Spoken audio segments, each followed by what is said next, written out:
ধূপগিরি থেকে সেমিনার করে ফিরছেন ডক্টর অনিমেষ। ডক্টর অনিমেষ কলকাতার এক বেসরকারি হসপিটালে একজন বড় নিউরোলজিস্ট। তিনি কয়েক বছরেই নিজের কর্মক্ষেত্রে বিশাল নাম যশ করেছেন। সবাই ওনাকে খুব শ্রদ্ধা করে। তিনি প্রায় এরকম সেমিনারে যান, কিন্তু আজ একটু বেশি দেরি হয়ে গেল। ঘড়ির কাঁটায় রাত 2টো। গাড়ি নিয়ে চলেছেন অনিমেষ বাবু। ধূপগিরি থেকে মেন রাস্তা দিয়ে গেলে অনেকটা সময় লেগে যাবে, তাই অনিমেষ বাবু ডান দিকের রাস্তাটা ধরলেন। ওইখান থেকে গেলে পথ কিছুটা কম হবে। অনিমেষ বাবু অনেকদিন আগে একবার এসেছিলেন এই রাস্তায় সকালের দিকে, কিন্তু আজ অনেকটাই রাত হয়ে গেছে আর এই রাস্তায় আলোও নেই, তাই রাস্তা চিনতে একটু অসুবিধে হচ্ছে। প্রায় 15 মিনিটের মতন অনিমেষ বাবু এগিয়ে গেলেন। অনিমেষ বাবুর কেমন একটা খটকা লাগলো।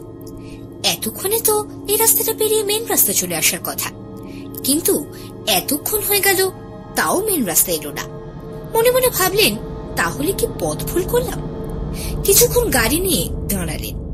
এদিক ওদিক দেখলেন যদি কাউকে দেখতে পাওয়া যায়, কিন্তু এত রাতে তো কাউকে দেখা যাওয়া সম্ভব নয়। তিনি ভাবলেন হয়তো আরেকটু এগিয়ে গেলেই মেন রাস্তা। তিনি ফের গাড়ি নিয়ে এগিয়ে গেলেন। প্রায় আধ ঘন্টা কেটে গেল, কিন্তু এটা কি করে সম্ভব? তিনি যেখানে দাঁড়িয়েছিলেন কিছুক্ষণ আগে, ঠিক যেন সেখানেই ফিরে এলেন। অনিমেষ বাবু কিছুই বুঝতে পারলেন না।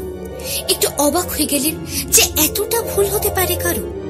একই রাস্তায় এতক্ষণ ধরে তিনি ঘুরছেন। অনিমেষ বাবু ঠিক করলেন আরো এগিয়ে দেখবেন। এবার প্রায় 1 ঘন্টা টানা গাড়ি চালালেন, কিন্তু তাতেও কোনো লাভ হলো না। তিনি ফের সেই চেনা বট গাছের নিচে এসে পৌঁছলেন। এবার অনিমেষ বাবুর বুক ধস করে উঠল। এবার উনি সত্যি ভয় পেয়ে গেছে। ঘড়ির দিকে তাকিয়ে তিনি অবাক হয়ে গেলেন আর ভয়ও পেয়ে গেলেন, কারণ এখনো ঘড়িতে রাত 2টোই বাজে। অনিমেষ বাবু এবার কিছুই বুঝতে পারল না এ কি হচ্ছে তার সঙ্গে। তিনি কি কোনো মায়ার মধ্যে আটকে গেলেন? কিন্তু কেন তার সাথে এরকম হচ্ছে? হঠাৎ মনে হলো গাড়ি থেকে 10-15 হাত দূরে কেউ যেন দাঁড়িয়ে আছে। অনিমেষ বাবুর বুকটা যেন ধস করে উঠল। এত রাত্রে এখানে কে দাঁড়িয়ে আছে? সাহস করে একটু এগিয়ে গেলেন, কিন্তু মুখটা ঠিক করে দেখতে পেলেন না, কারণ এতটাই অন্ধকার, স্পষ্ট করে কিছুই দেখা যাচ্ছে না। আপনি কি এই গ্রামে থাকেন?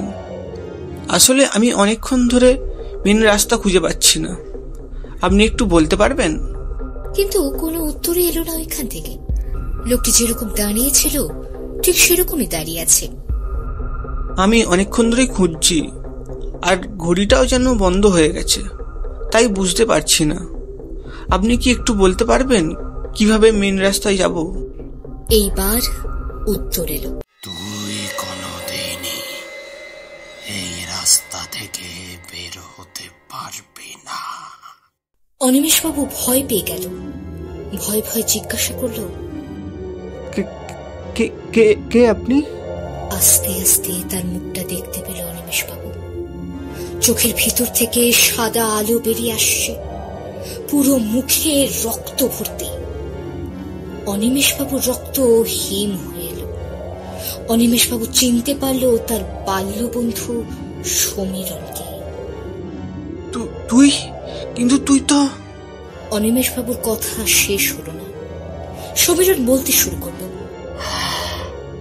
আমি মারা গেছি, কিন্তু সেটা কার জন্যে? তোর জন্যে। যখন আমরা পরীক্ষা দিয়েছিলাম সেই সময় তুই কি করেছিলি তোর মনে আছে? মিথ্যে অপবাদে সারা জীবনটা নষ্ট করে দিয়েছিলি। আসলে তুই কখনো চাসনি যে আমি তোর থেকে বড় ডাক্তার হই।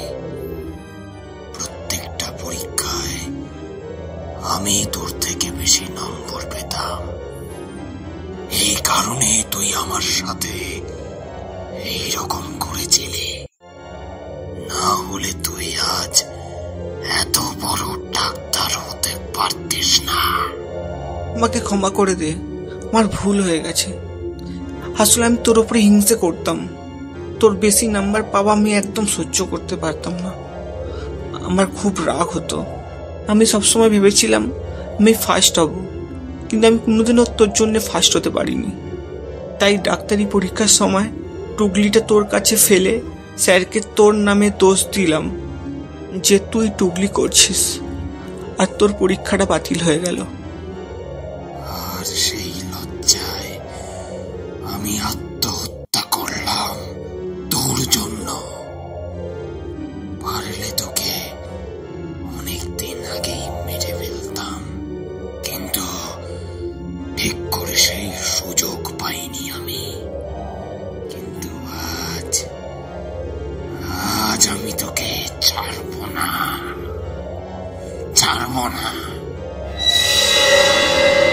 না না, আমাকে ছেড়ে দে। বিশ্বাস কর, আমি ভাবতেই পারিনি তুই এরকম কিছু করতে পারিস। কিন্তু অনেক পেশেন্ট আছে যারা মনে করে আমি তাদের চিকিৎসা করলে হয়তো তারা বেঁচে যেতে পারে। তাদের কি হবে বলতো? ঠিক আছে, কিন্তু সারা জীবন মানুষদের পাশে থাকবি। কথা দে আমাকে, কথা দে। কথা দিলাম, বিনামূল্যে চিকিৎসা করব আর প্রত্যেকটা মানুষের পাশে থাকব। আস্তে আস্তে সমীরণ মিলিয়ে গেল। ভোরের আলো ফুটে উঠল।